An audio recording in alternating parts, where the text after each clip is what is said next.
She may not like my answer.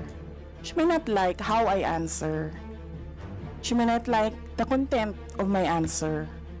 But I am answering. Madam Chair, I will forgo the opportunity to defend the OVP 2025 budget proposal by question and answer. I will leave it to the House of Representatives to decide on the 2025 budget. Honorable Rosas, you may proceed. Madam Chair, ayaw tayo sagutin, Madam Chair. Hindi ko maintindihan kung bakit tayo ayaw sagutin. Napakasimple po ng mga tanong natin. It is about dates. It is about confirming yung mga dates, Madam Chair. So ayaw tayo sagutin at sa harap ng publiko. Ang publiko po ay may karapatang malaman ito. Kaya po tayo nagka-question kaugnay dito, Madam Chair. This is about transparency and accountability, and it doesn't exempt the office of the Vice President, no, Madam Chair. Madam Chair. Yes, Madam Vice President. She may not like my answer. She may not like how I answer. She may not like the content of my answer. But I am answering. I do not have to answer to her. If I want to answer to the people, Yes, we know that, Madam Vice President. If I want to answer to the people, you may proceed, Honorable Rosas. yes, Madam Chair. Madam We Chair, are already cooperating with the Supreme Court Madam Chair, cases ang and the dokumentong Commission ipinapasa on sa Ethics. opisyal ng gobyerno, Madam Chair. I believe yun po ang kailangan natin gawin, sa isang simpleng mamamayan, kapag Madam Chair, nagkamali ka ng kahit isa sa form na sasagutin, Please wait Madam to be Chair. acknowledged. Yes, Honorable Rosas, please Yes, proceed. nagpapasa tayo Diba, ng application. Kailangan tama ang nakalagay, Kung hindi Madam na naman Chair. gusto kung paano Ipapasalit sa'yo kapag nagkamali, ganyan din ang Wait to be gobyerno. acknowledged, Diba? Madam Vice President. Isa-isa lang Hindi tayo, naman tayo pwedeng sabihin nyo na hindi ako sumasagot dahil hindi niya gusto yung sagot ko. Yes, isa-isa lang po tayo magsasalita. So yes, Honorable Rosas, Yes, please proceed and continue. Thank you, Madam Chair. Madam Chair, kailan sinabit ng OVP ang liquidation report ng 2022 confidential fund sa Intelligence and Confidential Fund Audit Office ng Commission on Audit? Yan, Madam Chair, siguro naman masasagot tayo ng OVP, Madam Chair. Madam Vice President. I will forgo the opportunity to defend the OVP 2025 budget proposal. By question and answer, I will leave it to the House of Representatives to decide on the proposal. Honorable Rosas, proceed please. Yes, Madam Chair, simple questions of dates, no, Madam Chair, hindi na tayo sinasagot. I don't think so nasasagutin niya tayo sa iba pa. So, Madam Chair, let me run down my questions sa iba pa. Madam Chair, yung pagtanong ko sa kailan sinubmit, tapos kung kaya, ibig sabihin yung liquidation report na dated January 10, 2023, it was only submitted to ICFAO on September 18, 2023. And Madam Chair, pinroses ang confidential funds na ito noong 2022. Tatanong ko rin sana kung aware ang OVP sa Joint Circular Number 2015-01.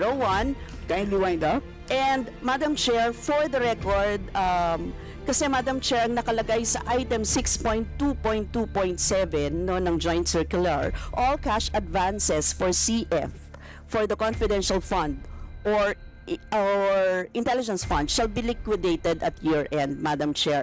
So yun po yung reason kung bakit natin tinatanong, kasi lumagpas. Ibig sabihin, di nagko-comply ang OVP sa deadline na nakalagay sa joint circular na dapat niliquidate na ang cash advance para sa confidential funds ng 2022 noong December 2022 pa lamang. Yun po yung year-end niya. Pero nakita niyo naman January. So Madam Chair, those are simple questions na kayang-kayang sagutin ng OVP, but never na sinagot ng OVP, Madam Chair. So, Madam Chair, sana man lang kahit paligoy-ligoy, hindi sinagot talaga Madam Chair. So, thank you, Madam Chair. Next to interpolate is Madam Chair? Yes. Yes. Hindi po totoo yung sinasabi ni Representative Rosas na hindi ako sumagot. Hindi sumagot ang Office of the Vice President. We cooperated. with the cases in the Supreme Court. There are 4 cases in the Supreme Court. And then we cooperated with all the audit actions of the Commission on Audit. I will forgo the opportunity to defend the Office of the Vice President 2025 budget proposal by question and answer, and I will leave it to the House of Representatives to decide on the proposal. Madam Chair, last lang, Madam Chair. This is the Congress, Madam Chair. Chair. lang sa round 2, Honorable Brosas. Yes, sasabihin ko lang, Madam Chair, na proper forum ito para malaman natin ang lahat. This is a proper forum. Ang Kongreso po ang dapat nag-aalam niya. Thank you. Pero gusto ko lang pong tanungin si Madam Vice President, if the representatives of the people, like this House, has all the right to scrutinize the budget of any agency. Madam Chair. Madam Vice President. Madam Chair, is it a question? I think it's directed to the House. No, I'm asking you the question, Madam Chair. I'm asking the question to the resource speaker, if she believes that this House, being the representative of the people, has the right to scrutinize the budget of any agency.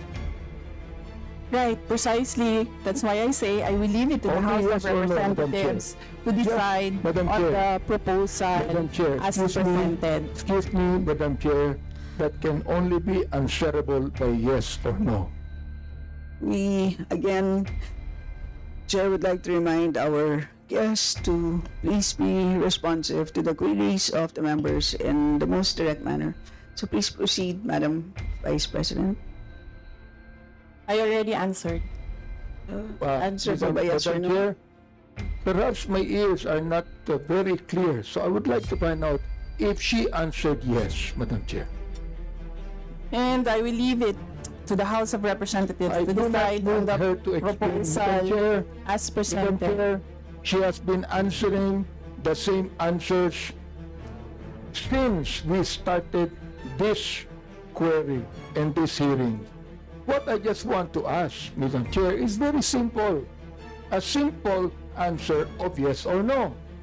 Does the Vice President believes that this House has all the right to scrutinize the budget of any agency? I'm not just referring to the agency of the Vice President. I am referring to every agency of government, Madam Chair. That can only be simply answered by yes or no. I do not need to hear the paulit-ulit na kasagutan niya. Kanina pa, gusto lang po marinig. Hindi po ako nagagalit. Oo, hindi po katulad niya, parang inis na siya. Oo, gusto ko lang po malaman. Oo, humbly speaking, naniniwala ba siya, Madam Chair, na itong House na ito, na binoto ng tao, ay merong karapatan ayon sa konstitusyon na scrutinize natin ang budget ng any ahensya ng gobyerno, including Congress, Madam Chair. Madam Vice President. Madam Chair, may I request the Secretariat to put on record cut and paste. I will forgo and I will leave my answer, my previous answer. Madam Chair, I would just like to ask, why is it very hard for her to answer yes? I'd like to ask, why is it, Madam Vice President, why is it so hard for you to answer yes when you know that the answer should be yes?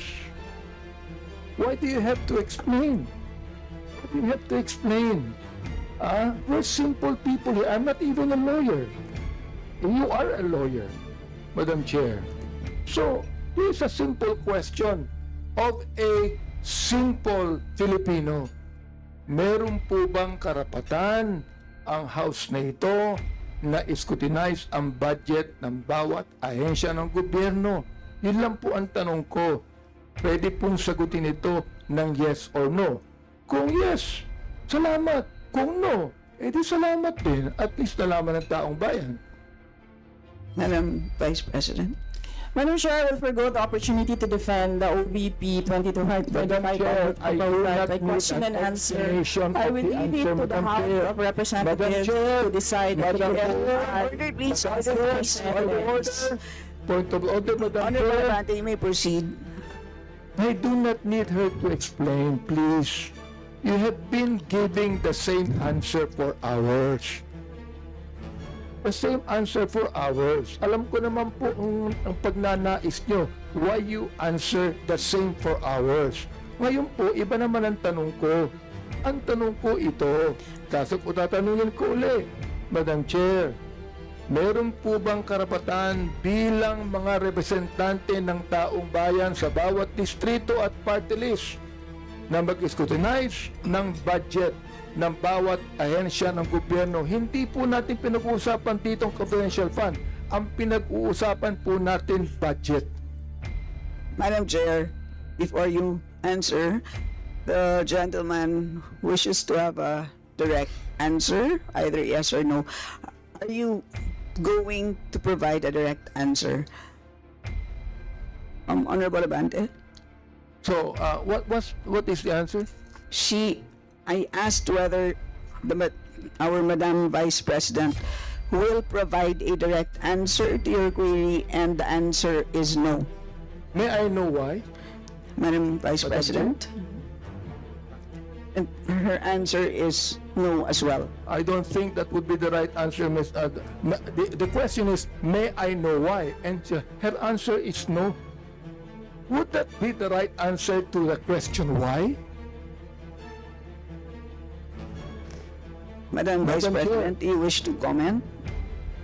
Madam Chair, hindi dahil hindi nyo gusto yung mga sagot ko, hindi nyo gusto yung manner ng pagsagot ko, at hindi nyo gusto ang mga sinasabi ko, hindi ibig sabihin Madam Chair. hindi ka sinasagot Madam Chair, ang mga point of tanong. order. Yes, Honorable Mali po Abante. yata ang sinasabi niya, hindi nyo gusto. Hindi yung nyo. Madam Chair, huwag niyong isali dito ang aking mga kasamahan dito. Ako ang nagtatanong. Sabihin mo sa akin, hindi ko gusto ang tanong mo. Yun lamang ang dapat niyang sabihin sa akin. Sapagkat hindi ko rin gusto ang sagot niya. Madam Chair, ganun lang. Oo. Ano po ang sagot niya?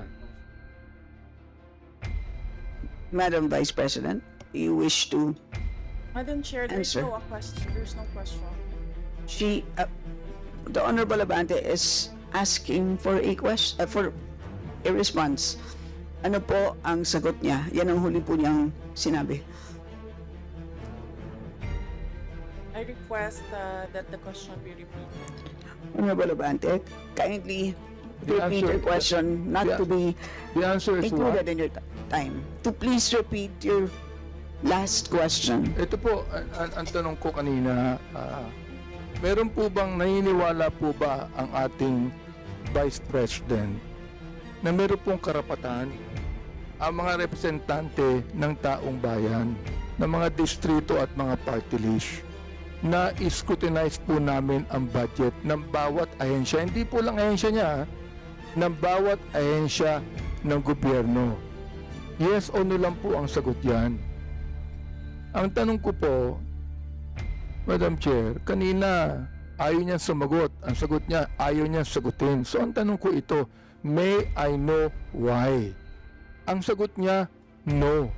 Aba, Madam Chair, hindi po ako masyadong expert mag-English, pero palagay ko po naman, yung pong tanong na may I know why, palagay ko hindi po tama yung sagot na no. Madam Vice President. Madam Chair, palagay ko.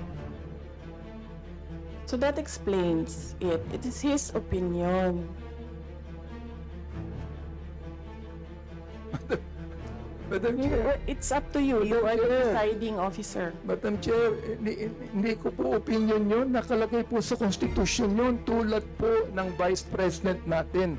Naniniwala po siya sa mandato niya bilang Vice President.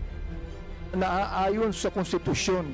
Gayon din po ang mandato natin dito na meron tayong karapatan mag-scrutinize ng budget ng anumang ahensya ng gobyerno ayon sa Konstitusyon. Ang tanong ko sa kanya, naniniwala ka ba doon? Madam Vice President. Madam Chair, umikot na po tayo. Bumalik na tayo sa simula. Natapos na yon, nasagot na. Ang sinabi, palagay ko, hindi iyan ang tamang sagot. Kung hindi niya gusto yung sagot ko, hindi ibig sabihin na hindi ako sumagot.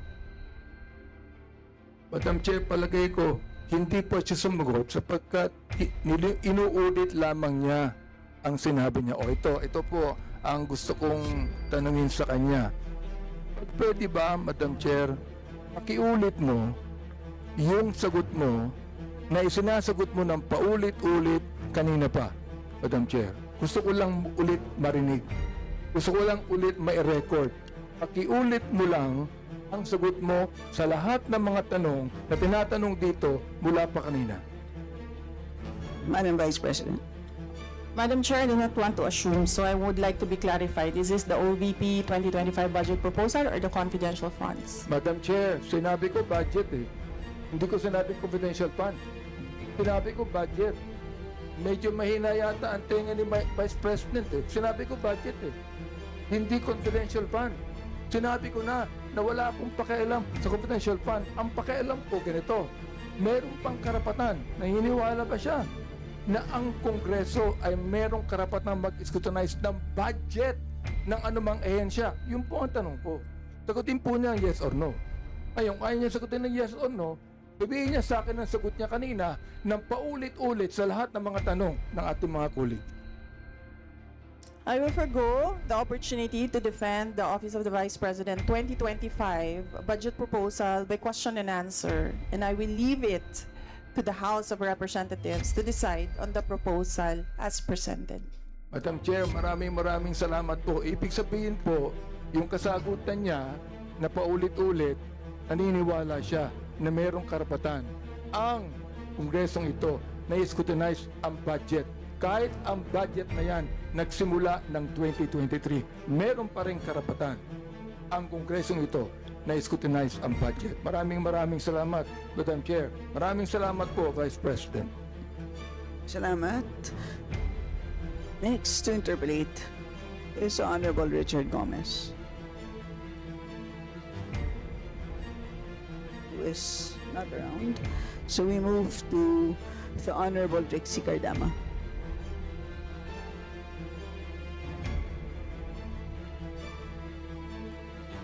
Thank you, Madam Chair. Good evening po, VP Sara. Although kami po ay mga kinatawan ng taong bayan na nakakakuha ng libo-libong boto ng Pilipino, kayo po ang most voted national official sa kasaysayan ng bansang ito. Pinakakatawan po ninyo ang kagustuhan ng pinakamaraming milyong-milyong Pilipino. At bilang isang mataas na opisyal ng Armed Forces of the Philippines Reserve Force, ano pong masasabi nyo sa mga kaalyado ng NPA na nakapasok sa gobyerno at ginagamit ng pondo ng gobyerno para tumulong sa pagpatay sa ating mga pulis at sundalo at i-recruit ang mga kabataang Pilipino? Madam Vice President.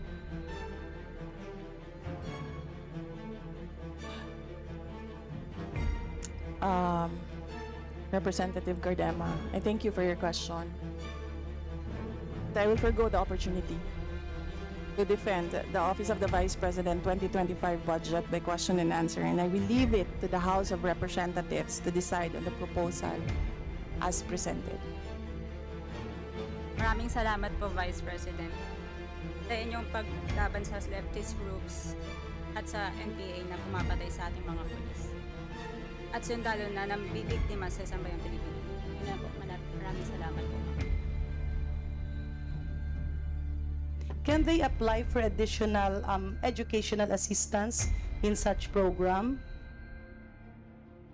Madam Chair, I will forgo the opportunity to defend the Office of the Vice President 2025 budget by question and answer, and I will leave it to the House of Representatives to decide on the proposal as presented. Yeah, thank you, Madam Vice President. Madam Chair, on the Kalusugan Food Truck Pansarap, does this also cover parts of the Visayas, or is it only limited to NCR? President. Yes, ma'am. I will forgo the opportunity to defend the Office of the Vice President 2025 by question and answer, and I will leave it to the House of Representatives to decide on the proposal as presented.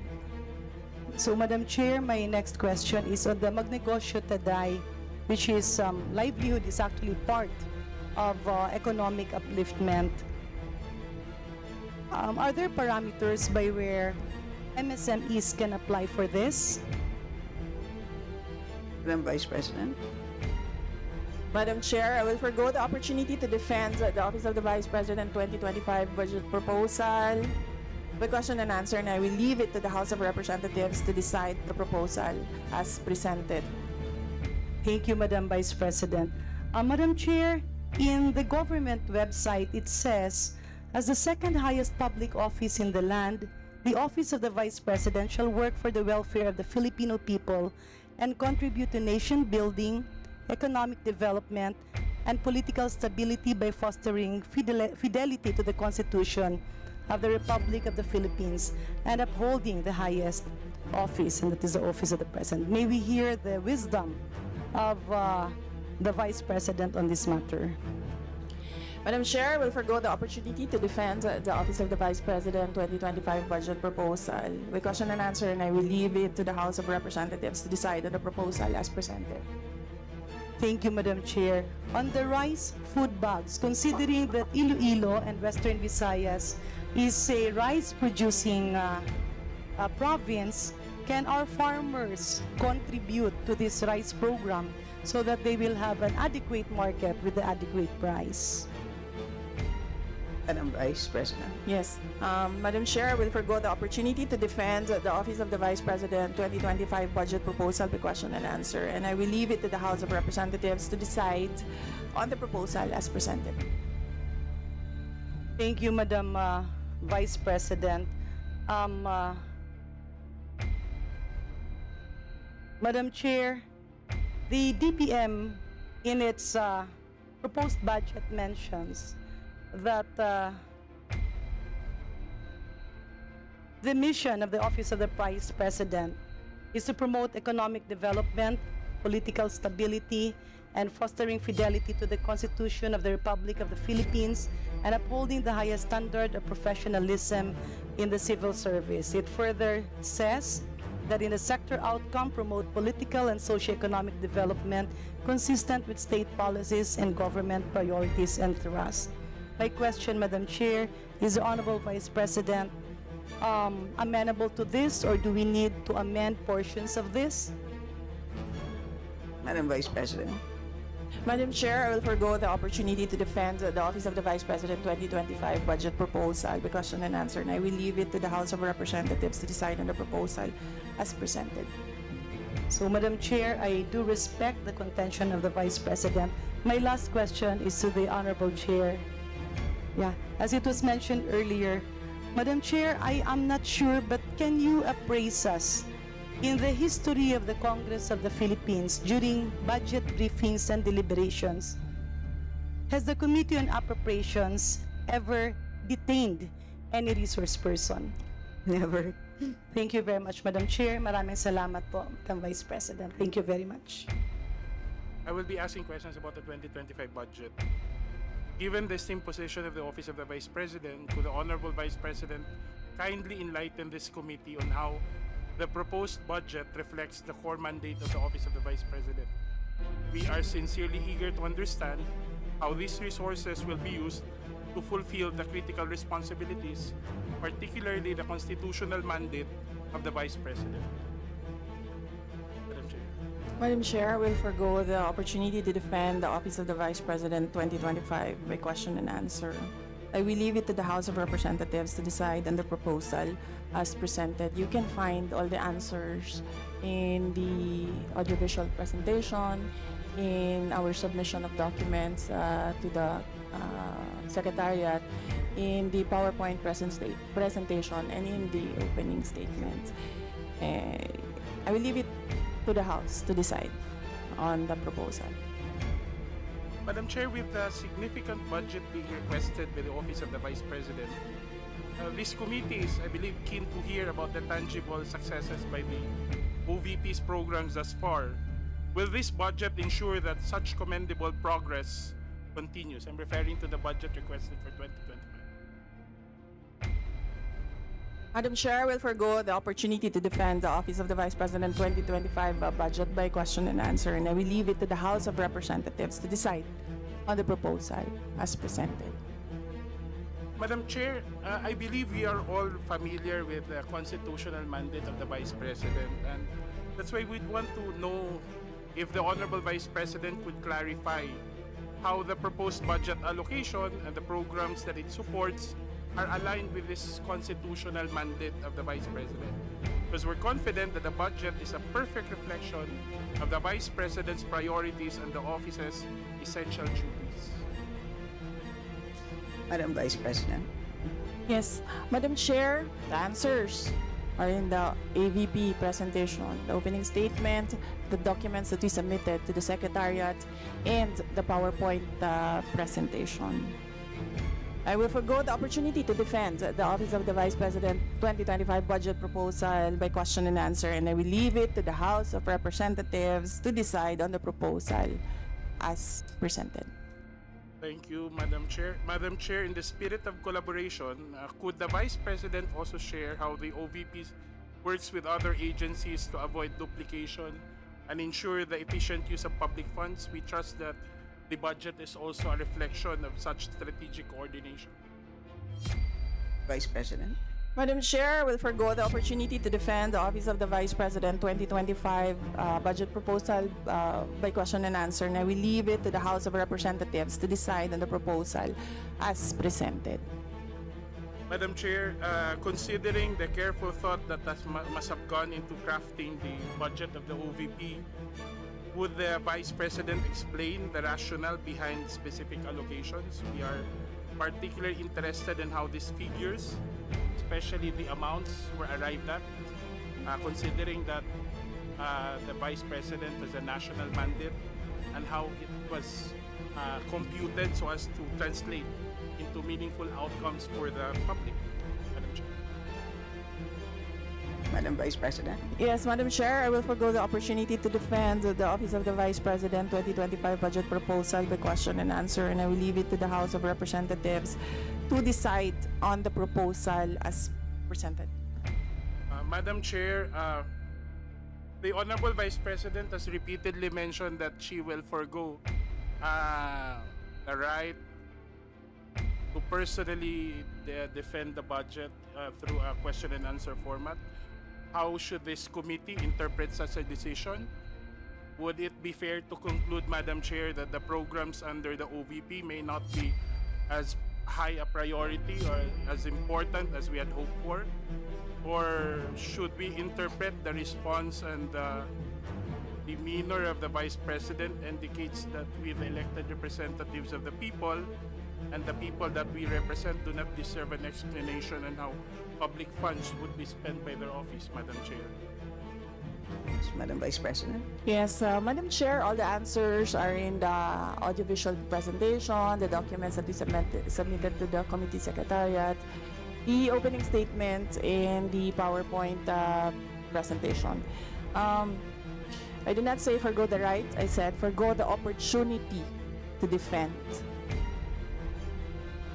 Thank you, Madam Vice President, because I think it's not our right to explain our budget. It's our duty to explain our budget.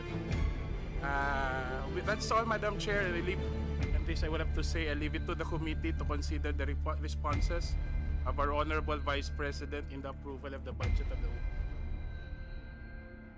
Second, Vice Chair, nakakalungkot kasi nandito tayo lahat para tayo malinawan kung ano talaga yung nangyari, lalong-lalo na sa budget ng Vice President pagdating sa confidential fund and yung budget niya ngayong 2025. Kaya lang, hindi na rin ako magtatanong kasi alam ko, paulit-ulit din yung kanyang isasagot. So, nakaka-frustrate lang dahil ito ay pera ng taong bayan.